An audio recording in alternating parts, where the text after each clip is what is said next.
इसमें बेसिकली हम synthesis of amino acids पढ़ेंगे। पहले हमने ना क्या किया था, हमने अमाइनो एसिड्स से उनकी चीज़ें उधारी ली थी अमाइनो ग्रुप को, मतलब हमने कैटाबोलिज्म किया था।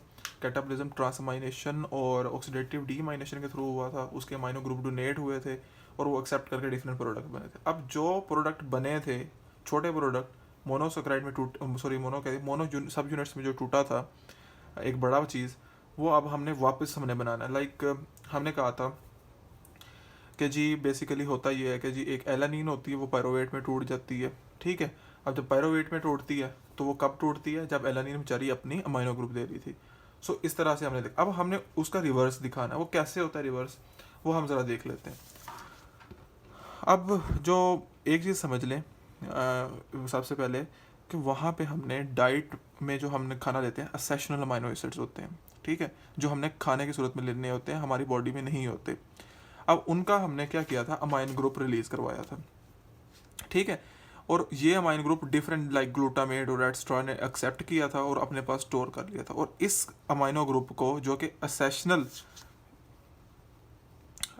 जो हमने फूड से लिया था उसमें से इसने लिया, वो अब यूज़ होगा नॉन असेशनल बनाने के लिए, जो हमारी बॉडी खुद बनाती है। अब देखो ना, बॉडी ने तो खुद बनाना है, ठीक है, हमने खाने में नहीं लेने की ज़रूरत, लेकिन उसके कंपोनेंट तो पूरे होने चाहिए ना। तो एक कंपोनेंट जो अमाइनो है वो बेसिकली असेशनल के अमाइनो ग्रुप को वही यूज़ किया जाता है इसमें। अब जो पायरोवेट है, पीछे हमने ये पढ़ा था कि एलानिन पायरोवेट में कन्वर्ट हो रही थी। अब ये होगा कि पायरोवेट बेचारा जो है वो अमाइनो एसिड से अमाइनो ग्रुप लेगा और एलानिन में कन्वर्ट हो जाएगा। अमाइनो ट्रांसफरेसेस यहाँ पे एंजाइम यूज़ होंगे। अब अमाइनो एसिड जब डोनेट कर चुका होगा तो वो अल्फा कीटो एसिड में कन्वर्ट हो जाएगा, जब अमाइनो एसिड ने अपना अमाइनो ग्रुप दे दिया।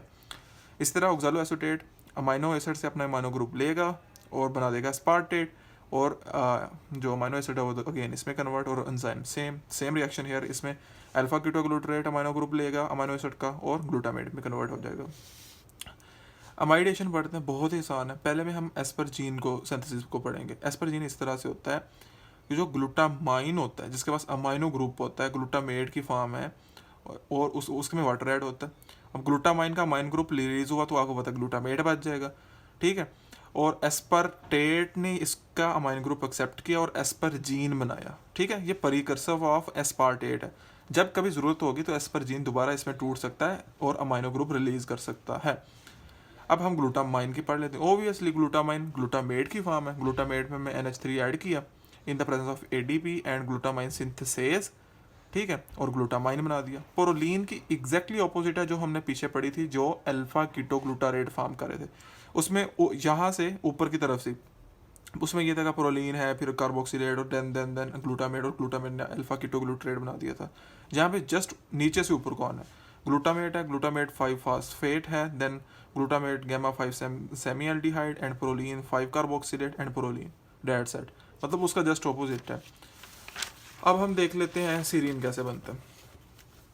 एक होता है ग्लाइकोलाइसिस का कंपोनेंट 2,3-PG, जैसे हम फास्फोग्लिसरेट भी कहते हैं, वो बेसिकली कन्वर्ट होता है इनटू द 3-फास्फोपाइरोवेट। आपको पता था जो हम पीछे पढ़ के आए हैं कि जो हमारे पास होता है सीरीन, वो पाइरोवेट भी बनाता है, ठीक है।